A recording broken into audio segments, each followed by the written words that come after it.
I'm so excited. It's Friday, Freeze Dry Friday. It's our Friday Night Live. I'm so thrilled to be here with all of you guys. Welcome here to the live. And if you are watching the replay, welcome here. I am so excited to get to do this each week. February is one of my favorite times of year. I get so excited about freeze drying. Well, food preservation in general. A little housekeeping tidbits let's talk about real quick while everybody starts coming in. If you have the ability, please share this out on all your socials, share it out on your community page. Let's get more to the party if we can. Give this a thumbs up. That makes the algorithm kind of put it out there because we want to have as many fun faces in here as we can tonight. I want lots of questions and comments, and great conversation is to be had. And then also the side chat gets going really, really fast for me, and it's kind of hard to concentrate on everything. So if you have a question you really want to get answered, or some comment that you want to really reach to me about, then make sure you put it in all caps, and then that way I have the opportunity to see it. Otherwise, sometimes the chat gets to going a little bit fast. So with all that out of the way, I'm so excited to bring in our guest for today. This is Stacy and Jeremy with Gooseberry Bridge Farm. Welcome. Hi. So we have known each other through Freeze Dry February, pretty much is about it for the last, I think you've been in every single. I think so. I think this is our fourth. So this is, yeah. You would remember better than I would. Yeah, better. They've been here with us since the beginning. So I'm so excited to finally get you here to do a live chat with you. I'm going to go ahead and let you introduce yourselves and tell a little bit about yourself or your channel, or just whatever you want to share with us tonight.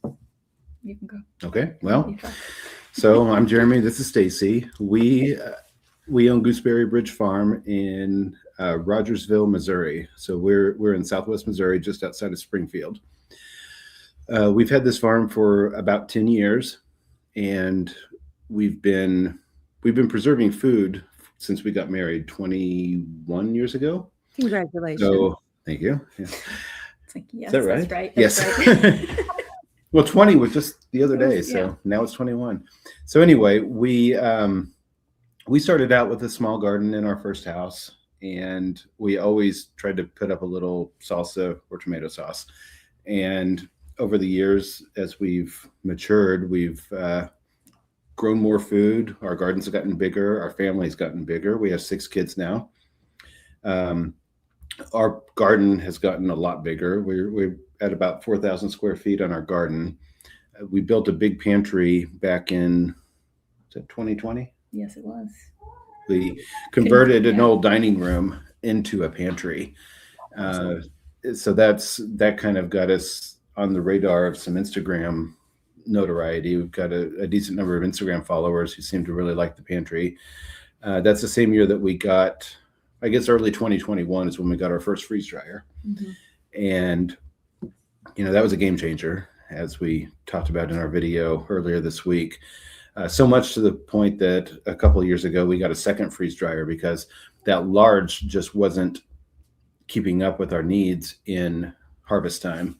When the garden was really producing. We were filling the freezer and then had a month-long backlog that we needed to freeze dry. So we got spunky and we got an extra large. So we've got the two of them sitting side by side. And in the winter, it's great because we can pretty much heat a 12 by 36 portable building with those two freeze dryers. And we're always freeze drying something. Whether it is produce out of the garden, ready-made foods that we already like. I have a lot of leftovers, or things we buy at the store. A couple weeks ago, we bought a big box of bananas on quick sale, and the kids' favorite thing is freeze-dried bananas. It's a great snack. So, we do that just to keep the freeze dryers running in the winter, because if we're going to pay electricity to heat a building, we might as well be eating food out of the deal. So anyway, that's kind of our rough intro story. I love it. So Let's see. I think the next thing we'll do is we'll talk just a little bit about the videos that we had this week. I'm frantically getting this all written down. Let's see. And sorry, guys. It was a wild day on both farms for both of us. Yeah. We're just kind of gonna roll with it today, and that's just kind of sometimes the best way to do it, isn't it? Yeah. Okay, so we will go to, I have to share the screen. Uh-oh. Now while you do that, I'll add one more thing about our farm, just to fill the void. On top of the food preservation and gardening and all that, we run an agritourism business off of our farm. So we actually, I quit my corporate job back in 2021, and this is our full income. The farm is. Yeah. So we, in addition to growing our food, we have a U-pick flower farm. And we also do farm baby experiences. We let people come out and play with our farm babies. We have goats and pigs and cows and lambs and bunnies. So, we've made this farm truly our life. Yeah. That is so awesome. Nursery all spring. Yeah, Stacy grows all of our plants, and we also sell plants in the community through a CSA and through a plant sale in May. So I've seen in the comments several people from Missouri. If you're in Southwest Missouri and you need garden plants, look us up. There you go. There you go. Yeah. So that is awesome. I took last winter, I think it was, maybe it was 2 winters ago. I don't remember. My husband and I took an agritourism, like a class or a conference. It was an all-day deal. And it is so cool, all the different things that you can do with that. So I'm excited for you on that. And the You Pick Flowers, how fun. So do you ever have, I know we're getting way off. This has nothing to do with freeze drying, but do you ever have like classes where people could come in and build their own bouquets or anything? Mm-hmm. Yeah, that would be so cool. So, okay, here, I'll bring in freeze drying to it. But we'll bring freeze drying into it. Yes. Stacy has perfected, I would say, or at least gotten really good at freeze drying a lot of the flowers. So we freeze dry zinnias, and they are amazing. I love zinnias. They're like one of my new favorite flowers. They're so pretty. Yeah, and it's about the only way we found that you can really preserve them and make them look fresh. You can use the silica gel or silica. Yeah, but it's not as good. But they're. Do you have a video on that? I do too. Yep. I have one that's mainly zinnias and one that's also sunflowers. Okay, awesome. So go to your channel, and do you have a playlist for freeze drying? I have a freeze drying playlist. I need to double check, but I think it's there. But if you just search for the flowers too. I made a drying flowers playlist. That's where they are. Yeah. Okay, there you go. So if they're interested in that, they can absolutely find out information, because freeze drying can go. Like, that's what people don't always know, is it's not just food. It's not just, snacks for camping and things like that. It could be so much more. Okay. Candy. Yeah, not just not just candy. Okay, so I've got the list up here. So on Saturday, there we go. We had the Provident Gardener. So if you guys are familiar with the Provident Prepper, she and her daughter opened a new channel called the Provident Gardener, and they did a video. It's winter, but we are enjoying the bounteous summer harvest and the fresh taste of fruits and vegetables that we harvested way back in the summer because of our freeze dryer. Yeah, I'm a fan, but today I'm going to share with you 2 of my favorite recipes that are going to make you a rock star. So they shared with us how to make her famous pasta sauce, is what I'm remembering off the top of my head. And so if anyone has any comments on that, I would love to hear about it. I will get to some questions as we go through. I do have the top one.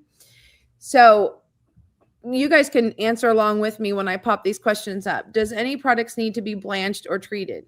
Do they have to be? No, not in my opinion. They don't have to be, but you're going to have a better product with some things if you do, in my opinion, like carrots, for example. Do you guys have anything to add to that? The only thing that we blanch, which I think this was in my video this week, is white potatoes, regular potatoes. Yes, you did discuss that. Potatoes do have to be blanched, or they just come out all gross. They look like something you want to eat. Yeah. But we have actually never blanched carrots before. No, ours have been fine, not blanched. They do fade really easily, so you have to make sure they're completely dark. They don't do well in the jars, but right. Yeah, it doesn't take long at all for carrots and tomatoes both. Yeah, carrots and sweet potatoes is another one that will bleach to completely white in like a couple weeks if they're exposed to light. Okay, so I'm going to pop that off. And like I said, if you guys have questions, make sure you put in all caps. Otherwise, I'm probably just going to keep on scrolling through. Okay. And then, okay, we will go ahead and move on to on Sunday the 8th was Moon and Magnolia. So let's go back to the playlist here. And she did, I believe it was about eggs.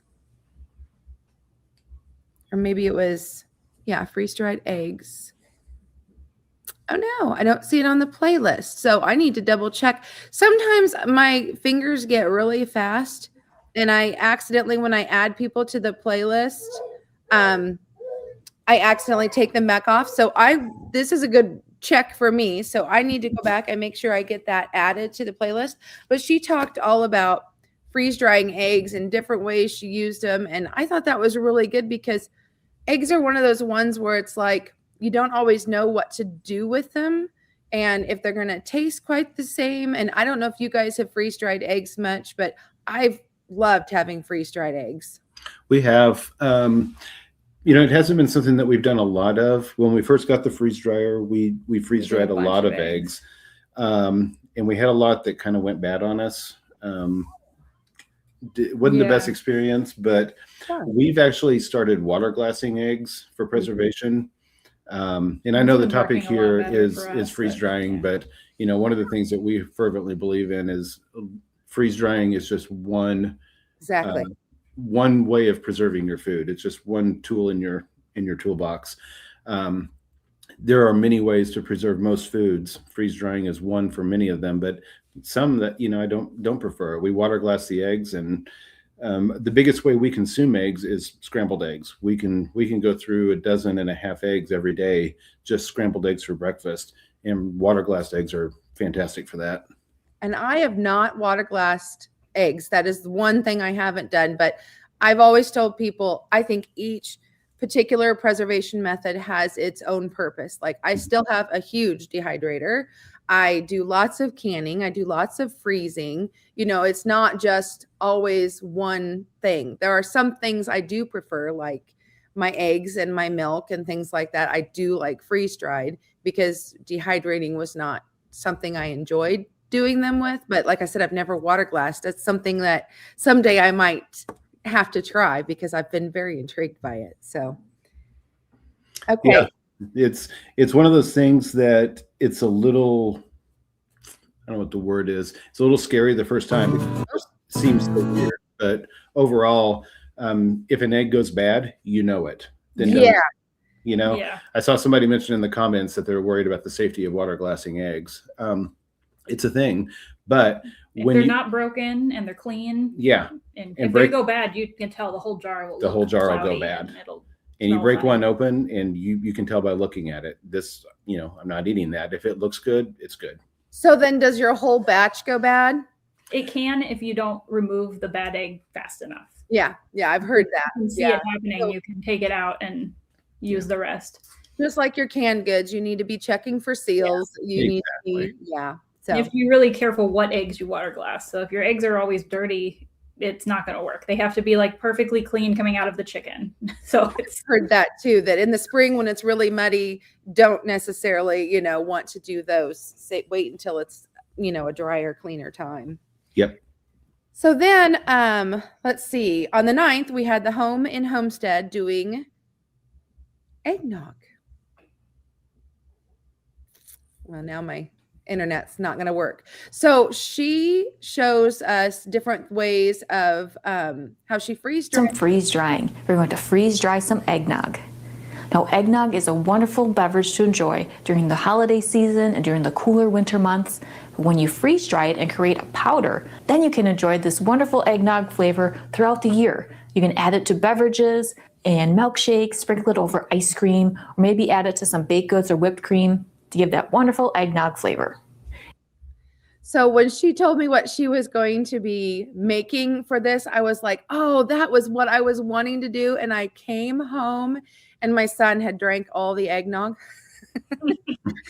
So I was so glad that she did it, because eggnog is one of those things where you can make it yourself, but it's one of my guilty pleasures that I do get the store-bought kind. I don't know. It's just a little creamier, and it's probably all the horrible things they put in it, but it's just one of those things. And I loved her idea about sprinkling it on ice cream, because when I was a kid, my grandma used to get the powdered Nesquik, and I would put that on ice cream, and there's like a texture thing there, and I thought, oh, I'm gonna have to try that with the eggnog. So I don't know, you may not have done that, since you had a bad experience. You probably have not played much with eggnog. We're just not eggnog we're people. just not eggnog people. But yeah, my husband isn't really either much. He's not a huge fan, but my son and I are. Obviously, we fight for the carton. we do love the idea when you freeze dry things, those little crumbs. Whether you make the crumbs on purpose or last summer or last fall, we came into a whole bunch of peaches. I mean, it was like the song, millions of peaches and peaches for free. We got like 300 pounds of peaches. 300 pounds of peaches. A friend had a tree that was ready to be picked, and it was like, it's you or the deer. So we went and picked them, and we freeze dried peach juice, filled the trays with, and it just made peach, super concentrated peach cotton candy. It was amazing. Wow. And you talk about putting something fun over ice cream. That was we also were putting it on yogurt. Yeah. That would be so good. We've quit buying, and definitely don't make our own, maple syrup for pancakes and things like that. When it comes to oatmeal, pancakes, things like that, our kids are just used to having whatever's in the pantry, whether that's canned jellies and jams or freeze-dried things. Yesterday morning, I made oatmeal for the kids for breakfast, and we put peach jam, and I gave them each slices of freeze-dried peaches to go with it. So it's just a fun theme that goes with it, and it's using what you have and not having to buy everything. I absolutely love that. Yes, for sure.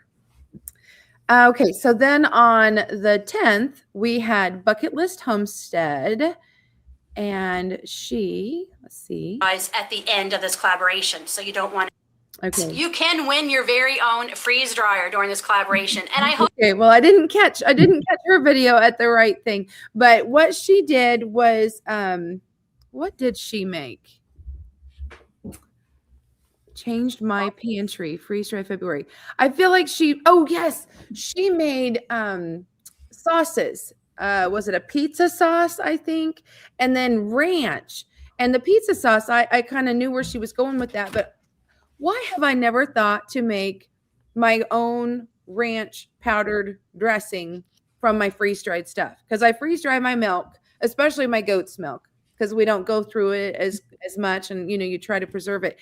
And it's like, why didn't I not think about that? I could be freeze drying buttermilk and making my own powdered, because I love to use the powdered ranch with dried broth and things like that to put on a roast. I don't know if you guys have ever done that. Oh, we make ranch powdered seasoning also. See, and I leave the dairy out of it, and we sell it as a vegan ranch alternative. Yeah, so that's what I've done. I've saved my parsley and my chives and all that stuff, but I never even thought about putting the dairy part in there already to have it. Oh, and I was like, oh, okay, that's gonna go to my list of things that I want to try for sure. And then on the 11th, let's see. That was us. Yes, Gooseberry Bridge Farm. Where is it at? Right here. Hi, this is Stacy with Gooseberry Bridge Farm, and today we are doing a video for Freeze Dried February, a collaboration with Angela over at the Inquisitive Farm Wife, and I will put more information about that in the description. And so since they're here to tell you about it, I'll let you give them just a tidbit of a brief of what your video is about in case they missed it. So our video was about things that we freeze dry that we couldn't have preserved otherwise, basically. They don't can well or something like that. And also about our book. Yeah. About the book, And yes. But that is one that was in all caps, and I'm not going to put it up there to answer that question because we're going to be talking about the book in just a little bit, and I'll let them get into it a little bit more. But we have one more Freeze Dry February video that I want to make sure that we talk about, which was the 12th. And that was by Keeping It Real. And for whatever reason, I don't think I have that one on the list too. So I'm going to apologize to all of you that for whatever reason, oh, there it is. Okay. So I thought I missed two of them here. yeah. This is considered Freeze Dryer February. So if you've not seen any of these videos before, we'll make sure we leave a link in the description to the playlist. There are a number of channels that are participating. So that was their video. And basically what they were talking about is they had, if you've ever done any sort of an Amish friendship bread starter, it's a lot like your sourdough starters, except it's a sweet starter. But it's the same concept where you keep feeding it and then you keep getting all this extra and then you have to do something with it and you only have so many friends to share it with and you bake and bake and your freezers are full. And she turned some of her bread into biscotti. And I thought, oh, what a lovely treat. And I could see for like Valentine's, dipping it in chocolate and making a little gift basket and giving to a teacher, a friend, or, whatever. So my mom loves biscotti. I could see her absolutely enjoying that. So I thought that was a fun way to talk about what do you do with your excess treats and goodies, and turn them into something else. So I thought that was really fun. Let's see if we can answer another question. Wouldn't dark short stock be an easy way to keep jars dark that contain food that fades easily? Yeah, I've heard of people doing that. To me, that's a lot of work to find socks and individually do that with the jar. Especially when you do a lot of, if you only have like 6 jars, then sure. But what I've done with ours that we have in jars, the carrots and sweet potatoes, is put them in a cardboard box and then put that on the shelf. And then they're all together and you can just pull out the box and like a drawer. And most of them I kept in the closet. Yeah. Yeah, we use Mylar for a lot of it too. You don't have to do jars. You can do Mylar. The other thing that you can do that we get a lot of, I will say angry comments on Instagram about is on the freeze-dried jars, we stack them because you can stack them. And people don't realize that those are freeze-dried, not just regular canned. Yeah. You can't stack water bath or pressure canned safely in most cases. Yeah. But if your shelves are light proof to the back and you stack the ones in the front, you're going to block most of that light too. Yeah. That's a really good idea. Yeah. I happen to keep mine in a room that's just dark. I like to put all my canned goods in there. I lovingly call it the cave. And it's just like a storage shelter, storm shelter area. And that's kind of where I keep all my canned goods. And well, not always my freeze dried stuff though, because I kind of worry about the moisture in there. It's just going to have a little bit more, but that's just how I do it. But there's always converted dining room. There was a whole wall of windows that we had to deal with when we built the shelves. The shelves are actually built in front of the windows, but we put insulation behind them. Okay, so like the foam board insulation. But then the bottom part opens just so there'd be light coming under the bottom shelf, and that gives us a little bit of light. Yeah. Well, that was smart to leave that part open. Yeah, because I know a lot of people will use curtains that have like the the light blocking blackout curtains. Yeah. We have those up too, and they don't get enough of it. Yeah. The insulation served 2 purposes because it, helps keep it cooler and warmer depending on the season. For sure. Now this one wasn't in all caps, but it did catch me. Having trouble finding the links as well. Do they show up? Sometimes I watch 2 in a day. Now, are you talking about the links to everyone's videos? And just go to my channel. I have a playlist, Freeze Dry February 2026, and it'll have all the videos. I'll put them on there every day. Evidently, I did miss the one from the 8th. I will get it added after this live is over, and you can just check them there. And if you're talking about the link for the freeze dryer for an opportunity to win, each of the creators should be putting in their description box that link to Harvest Right. And speaking of Harvest Right, if you're wanting a link to find out more information about Harvest Right, any of the creators that are affiliates will likely have it in their description box. I personally do. So if there's any other links that you're needing to know about, that you can always email me and ask me, and I can try to help you with that, or put it in all caps and explain it further. And this is a tough one. So I would like to know how much running a freeze dryer typically costs per month. Well, how often are you running it? Every day, all day, once a month? You know, it just makes a huge difference. Sometimes I can go a month, 6 weeks sometimes and not run it because I'm doing something else with my life. And then I might run it, every day for But, to give a practical answer to it, I'll do my best. I have figured out, based on the power pull of a traditional load in our large freeze dryer, the extra large pulls a little bit more. And it also depends on I'll say again, it also depends on your electricity cost, because they vary wildly. Where we are in Southwest Missouri, our electric co-op has some of the lowest rates in the country, which is phenomenal for us. You go 15 miles south of us, electricity is about 50% higher than it is at our house. Wow. So it really depends on what your cost per kilowatt hour is. But that being said, our cost per kilowatt hour is about 8 cents. I have estimated that a 24-hour cycle on our freeze dryer, on our large freeze dryer, runs between $4 and $6 for one cycle. That's about what I think mine, the last time we kind of did a little calculation, was about 7. Yeah. So it really depends on how much you're using it. Doing a load of green beans versus a load of tomatoes or peach juice, something with a lot of liquid, is going to take a lot longer, and it's going to cost more. So bear that in mind. Yeah, and if you pre-freeze or don't, pre-freezing helps. Yeah. But you're gonna notice it on your electric bill if you run it heavily. Our electric bill in the summer, when we're running air conditioners and the 2 freeze dryers, and then another air conditioner just to cool the freeze dryers, sometimes can be a lot. Make your eyes pop. A couple $100 more than a winter bill. My husband, we talk, we kind of balance it out. He's like, well, all the heaters that we put away for the animals to keep the stock tanks from freezing, all the money goes in during harvest time. I'm running the freeze dryer and all that. Yeah. It's just, we heat greenhouses in the spring, so we're not doing that anymore. In the greenhouse. Yeah, we burn wood in our house in the winter, so winter is actually our cheapest utility month for us. Nice. I will say that we didn't really notice much of a difference with my big, huge, it was like a Cabela's, I think it is. It's a 12 tray dehydrator.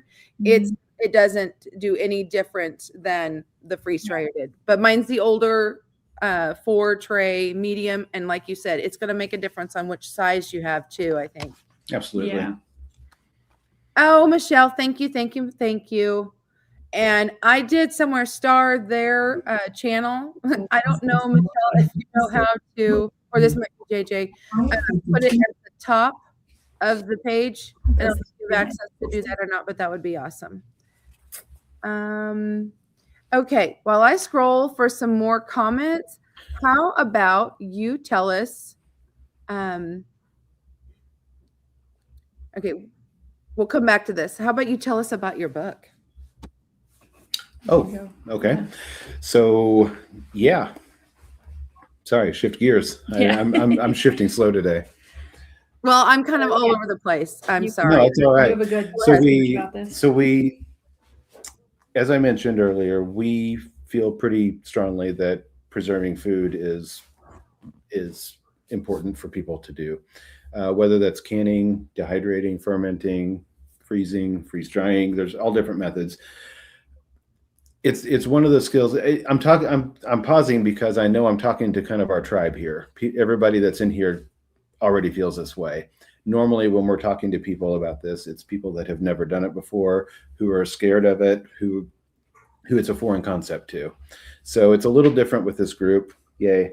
Yeah. But the idea is that it's a lost skill for the most part. In our society, most people don't know how to preserve their own food.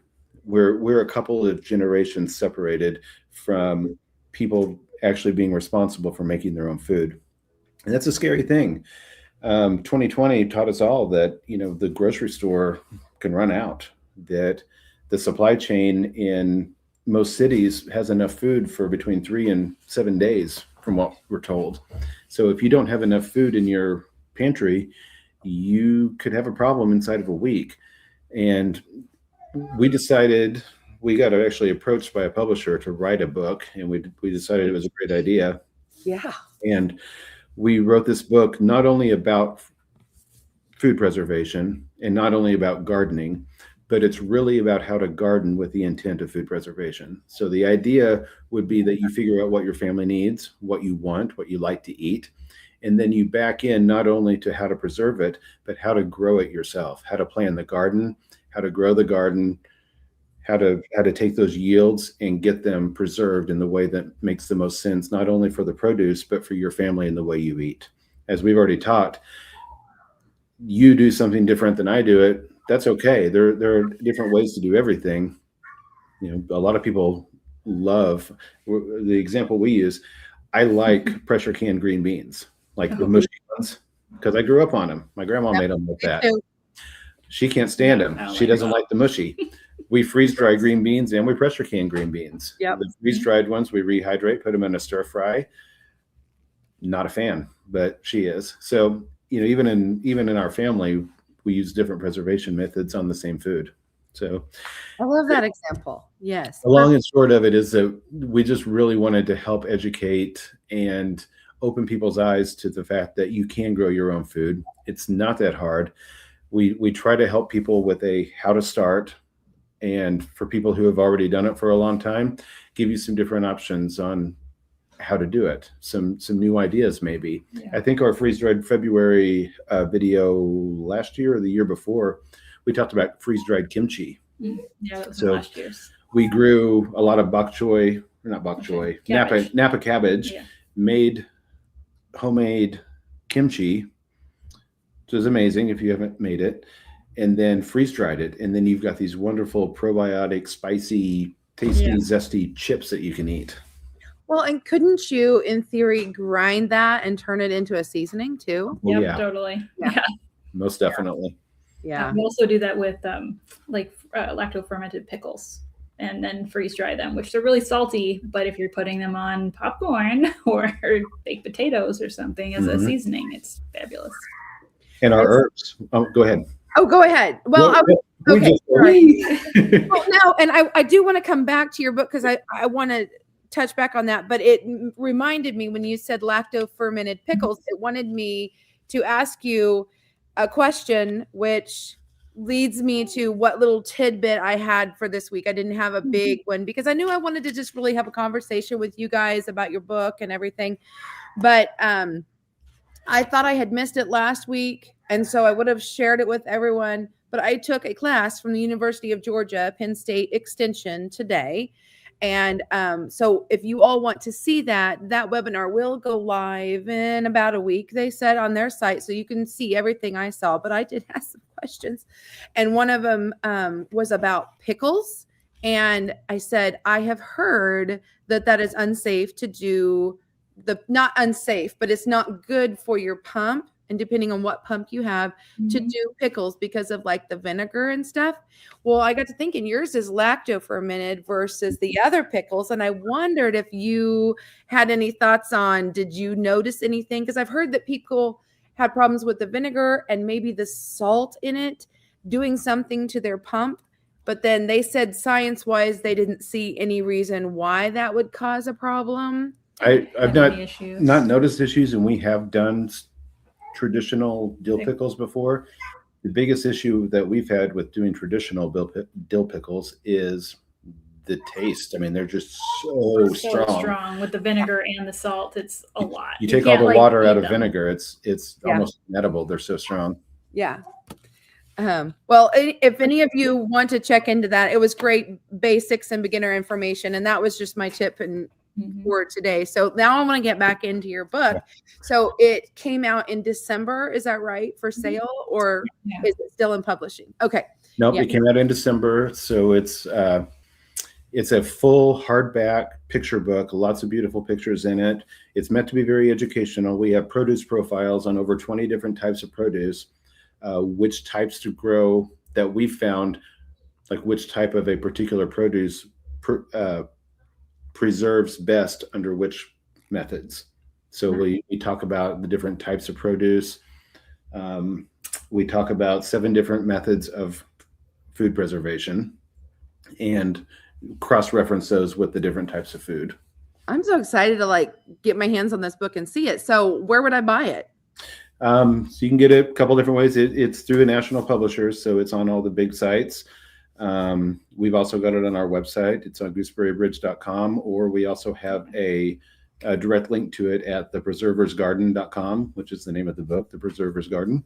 Okay. And Sid, you can always get it on Amazon and Barnes & Noble and all those too. But if you really want it, the library might even have it. So. Yeah, we've heard a lot of the library. Several people have commented that they've been checking it out at their local libraries. So that's wonderful. I'll have to see if my library will get it in, because I think that sounds like a great resource. So if people can't remember that and we don't have the links to share, and I forgot to ask you for a picture ahead of time of what it looks like, I'm assuming they can go to any of your social sites. It's all, and we'll have a link somewhere that they can and find. there was a link in the video we just posted this yes week too. And Big Valley Living just put a link to it in the chat. Thank you. Thank you, Michelle, JJ, whoever it is. Thank you so much. You guys are the best moderators ever. Appreciate you so much.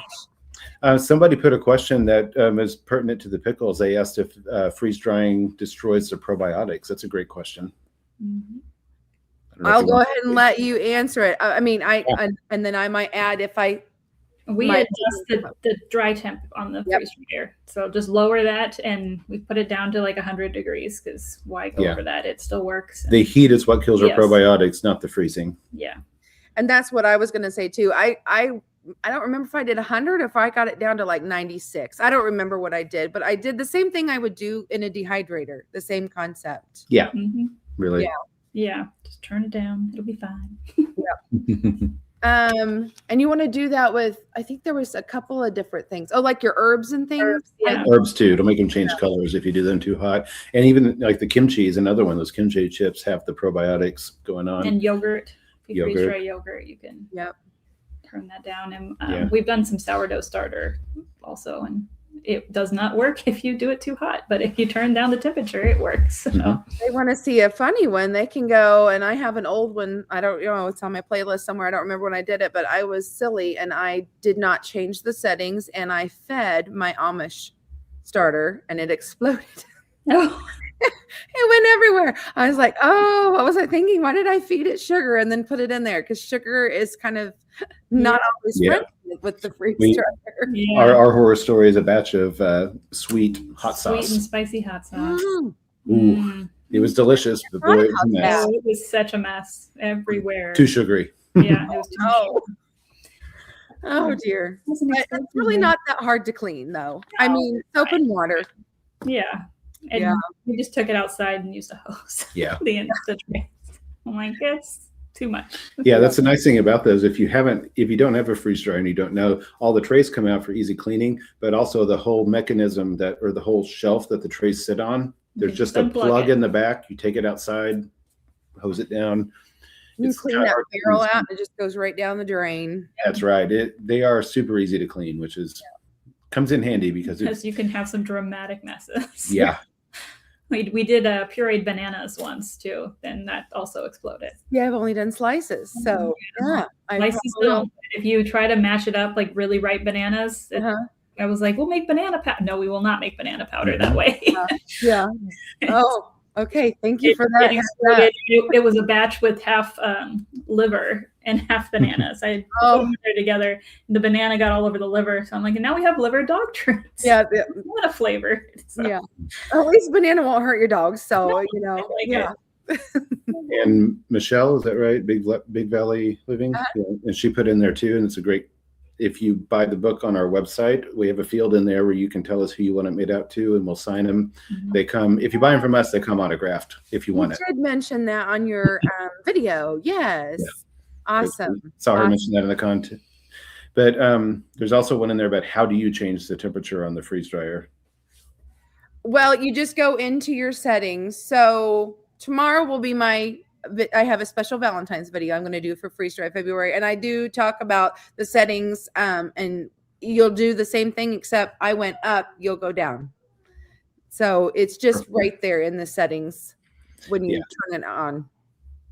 Yeah, it's super easy. Customize and then customize button. And it's changed over the years as software updates come out. The menus do change a little, but it's gotten easier. And I don't have the toggle on mine yet. I have not gotten it. I'm one of those people that I wait. Like I didn't do candy mode for a while because you know. Yeah, it works. Why do I want to change it? Yes. I don't want to jinx anything. We've actually only updated ours once or twice, but once we were having an issue and Harvest Right Support had us do an update, and I was like, no, I don't want to, but it was actually really good. Well, it's not a bad thing. Yeah, I know. So I need to get the toggle and do that, but I know that like you said, depending on what version you have, because I know there are some people that have been in this collab before that had like one of the very first models, and it doesn't, like, the screen is at the bottom and it's just totally different. So let's see, do we have time for another question or two? How can you use freeze dried cheese to make mac and cheese? The cheese clumps and does not melt smooth. Well, I guess it depends on how you're rehydrating it. So think about like your macaroni and cheese mix. It comes as a powdered cheese and it's going to be clumpy too, but you've got to add your liquid, whether you use milk or water and your butter and things like that. I don't know if you've personally had any experience that you want to share with them, but with a whisk, and I get a sauce out of it. I mean, we don't really eat the box mac and cheese. We do make cheese sauce, from scratch. Mm-hmm. And I don't think we've freeze dried it. I'm trying to think of any where we would have. We have cows, so we just make more. Yeah, we just keep making cheese. Oddly enough, having dairy cows, we don't really freeze dry dairy. So I do, like I said, I do with the goat milk. I hardly ever freeze. I don't know if I've ever freeze dried my cow's milk, to be honest. We've done some cow's milk, like just the milk, but not. And we've done yogurt a couple of times, but not the. I usually just like make my yogurt fresh. Yeah, same. It's just when we have too much that we'll do snacks out of it, like the little drops, and have like the baby snacks. Baby we snacks. Made some of that. Yeah. Mm-hmm. Kids think it's fun. It's like a novelty, but not necessary. Yeah, it's one of those things we made in the wintertime to help keep our freeze dryers are in a portable building, in a separate building, just because of the temperature and the volume. They're loud. They can be loud. So, our house is small. Our house is very small. We have a 2,400 square foot house with 8 people in it. So space is an issue. That being said, in the wintertime, a lot of times we'll come up with things to freeze dry just to help heat the building, because like I said, if you're going to pay the electric bill, you might as well get food out of it. That's why we do bananas in the winter. We'll buy them at the store and freeze dry them, but yogurt and things like that are another thing. Is another one we do in the winter. Oh, I love bone broth. Like I hate taking up all that shelf space. I mean, I do keep them in the jars, but a lot of times when I start getting to where it's like I'm going to need jars to put something else in, I just throw it in the freeze dryer and it just powders up. It's the one thing that actually gets smaller. Like if you have a slice of banana, you have a slice of banana when you're done. But I love my broth powdered from the freeze dryer. Yeah, we love it. We still pressure can some just to have, really quick, but we have a lot of it for reconstitution, freeze dried, and it's a wonderful thing to have on the shelf. I agree.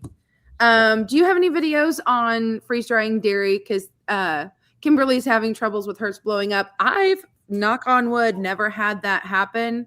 And I do have at least one video of me doing milk, and I just pour them into the trays and put them in, and then I let the machine freeze it. And I don't know if that makes the difference, if pre-freezing does. I don't know. I was told that pre-freezing would help prevent it from the blowing up, but we've only had it happen once, and I don't really know why it happened. It just Was it cow milk or? It was cow milk that blew up. The goat milk has never done it. You the know, cow milk did it once, but then not the other time. So I'm just wondering if maybe, just thinking as we're talking, maybe if it's cow milk, because goat milk doesn't really separate. Like, right, it's milk naturally homogenized. if that fat, if it has time to separate in that fat layer or that cream layer freeze dries, that may be more likely because fats don't freeze dry well. yeah. And I was thinking to myself, oh, does it depend on what kind of, where you are in the lactation, because you know your colostrum and things like that. But are they using store-bought milk? Would that make a difference on whole versus skim? I mean, I don't know. I've had that It happen. seems really random to me. Has it? We haven't done enough of it to sometimes have a happens. strong opinion on it because Yeah. we just don't do it that much. Our freeze dryer is largely taken up with produce.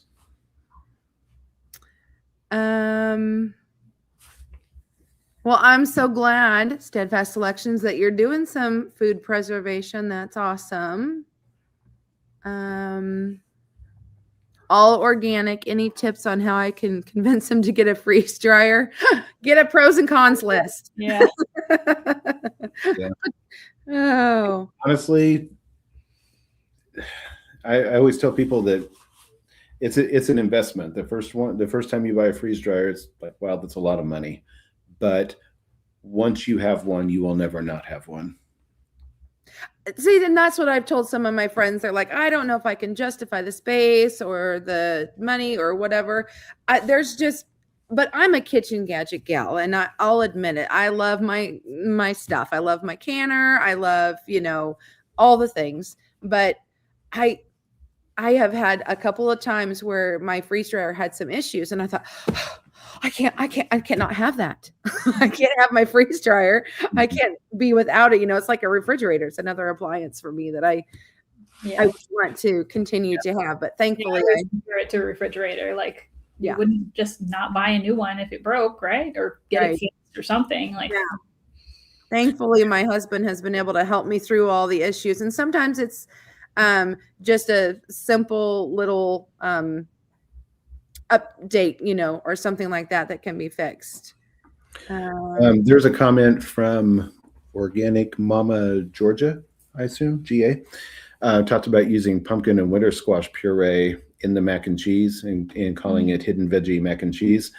That's a really good thing. And another thing that we do that we freeze dry a lot of in the spring is spinach and kale. We'll make a puree out of it, freeze dry it, make a powder out of it, and you can sneak that into lots of different things. Also, you don't want to gross some people out here, but raw liver. We freeze dry a lot of raw liver and grind that up, and it goes into sloppy joes. It goes into tacos. Nobody knows it's there, but it's there, and it's good for you. And people have put it into pill form, and if that's what works better for you. But I think one of the years past, one of the people have talked about how she would freeze dry and add that to the family's meals because it's really good for you. Okay, so no question is ever a dumb question, in my opinion. And no, you do not need a water line hooked to a freeze dryer because there is no need to have water. It's actually removing the water, and it doesn't put any water into it. So it comes with a line that the water will drain out. But it's no, you don't need water. But I'm glad you asked. Good question. Yeah. Okay, so we are getting close. I'm like 10 minutes or down. And so I do want to go ahead and do a giveaway because I always promise that I'll do a giveaway. And speaking of giving away, they have graciously donated one of their books that is going to be given away on the live giveaway at the end of the month. And so I'm so excited to announce that. So, but go ahead, and if you want that autographed copy, I don't know, will that be an autographed one? Yes. Okay. Yep. All right. So make sure you're watching all the videos so that you have a chance to win that. That'll probably be one that comes from the comment picker. But let's see. Need to share the screen with you all. It should be set up. Yep. There we go. So that's the hashtag we're going to use for tonight. And what I'm going to do is I'm going to give away what I gave away last week. If you have not yet gotten your sample from Harvest Right, you can actually get a sample pack from them. I showed the picture last week. Sorry, I'm not as organized this week to show it, but it has like fettuccine and mangoes and all kinds of different things. And if you have gotten that before, or if they won't let me get it again since I did it last week, I will be sending you a box of freeze-dried stuff from that I've done here at my home. So either way, you'll get some freeze-dried goodies. So put in for hashtag sample, and we'll let that go for a minute or two here. And that will give you a chance to, do you have any other questions that I missed? Did you see, or do you have any other things that you would like to add before we end tonight? No. Back to the person who asked about how do I get my husband to let me buy one. We really don't eat out anymore, restaurant wise. Even if you just take the amount of money you save from eating out, if you just cut it back a couple of times a week, just make a reduction in what you're spending on either what you can grow and freeze dry or what you don't eat out. What you don't spend money on eating out. If you run that over the course of months or a year or two, you will shock yourself at the money you save. And that could buy a freeze dryer pretty easily, I would imagine. Yeah, that's really a great way to look at it and put it out there, because I think I saved for like 2 years. I sold stuff at farmers market. So if it's something you really want, you'll find what works for you to make it happen. Just like, anything else, if you want a new car or something, you save up for it, and it is an investment, but one that I think is worth it. So much so that I do want to say thank you to Harvest Right, obviously, for being our main sponsor all these years. And they'll be giving away the small freeze dryer, which I was excited to hear about, because I think it's a good way to start, because now it's the 4-tray one. So you can get a lot of food in that little bit. And not your particular family, but there have been a lot of people who have said, oh, I got the large or extra large, and I really wish I would have gotten the medium or whatever. So the small is going to be simple. It's going to hold a lot of food, and you don't have to have a dedicated particular outlet for it. Yeah. So and I believe the mediums are still that same way too. Mine just plugs into a regular outlet in the wall. I have moved my freeze dryer twice now. It's heavy. I don't suggest you try moving it a lot. I wouldn't plan on it, but at least I had the option to move it. And I want to let everyone know, like I did last week, it's still the same. If you go ahead and you purchase a freeze dryer during this time, then if you win, you will either have a second freeze dryer, or they will reimburse you the amount of the small freeze dryer. So if you're like, I really don't want a small, I'm going to go guns a-blazing and I want to get, an extra large or something like that, you can get your money back from that purchase. If you choose to use my site, I really appreciate that, or my link. I really appreciate you doing that. It really helps my channel. And as a thank you, I give you a gift. So you just have to email me, let me know. And when that sale shows up, I do like to send a little gift to all of you. And there are, like I said, there are several people who are affiliates with freeze dryers. And so one of us, you should be able to help you out there. And it looks like we still have names coming in here. Yeah. You mentioned the different sizes. That's something else. I think we might have a video where we compare the large and the extra large. That was the first or second video, I think. Yeah. There you go. It's worth noting. That was before we had used the extra large. Yes. Yeah. Just got it. So, the tray sizes are vastly different, not just in square footage, but also in depth. And the slots are different. So, which is partly the newer models all have less space between the trays, where we have an older large, so there's more space and the trays are deeper. So it's, I don't know, so it's not just the large, like a new large would have a smaller headspace. I think too? So. Okay. Yeah, the new large has 6 trays or 7. I don't know. One has more. There's one more. There's one more tray than one more tray than ours. Well, has. the thing I was going to bring up was pay attention to how much space there is vertically, because unlike the zinnias, for example, we have to do them in the large because there's more space. There's not enough physical headspace above the tray to do those flowers. We can do a little bit, but it's not. There's a much more specific flower because you have to do one that's flatter. And the same thing with, like, when we're freeze drying broccoli, we like to do it in the large because our large has more space. You have to cut the broccoli a lot smaller to fit it in the extra large because of tray space. All right. I wondered that same thing when they squeezed in that extra tray. To me, for candy makers, that seemed like probably perfectly fine because a lot of them were double stacking, like Skittles and things like that. Anyway, but my thought was, different things that I have that expand, I want that room for it to expand and not have a mess. Like if I do marshmallows or something, because I really like freeze-dried marshmallows. And I grew up as a kid, and I was always the one that asked grandma to, leave the bag open so they could get stale, and I would eat the crunchy marshmallows. So when I learned about freeze drying them, that was a guilty pleasure. But they will expand, and I want that to be able to happen, like Peeps and things like that. So a lot of that comes back to, that's one of the things we talk about in the book, is these answers are different for everybody, but start with why you're doing it. What are you going to freeze dry? And pay attention to that too, because that does matter. Yes. And we have always better. Right. And the extra large, like, we can fill it up, and it's nice that we can do 20 quarts of something at a time because it's so much food coming out, but it takes so much more time to fill it and to empty it. Like, I get really grumpy about it. So I'm like, why am I spending 4 hours chopping vegetables?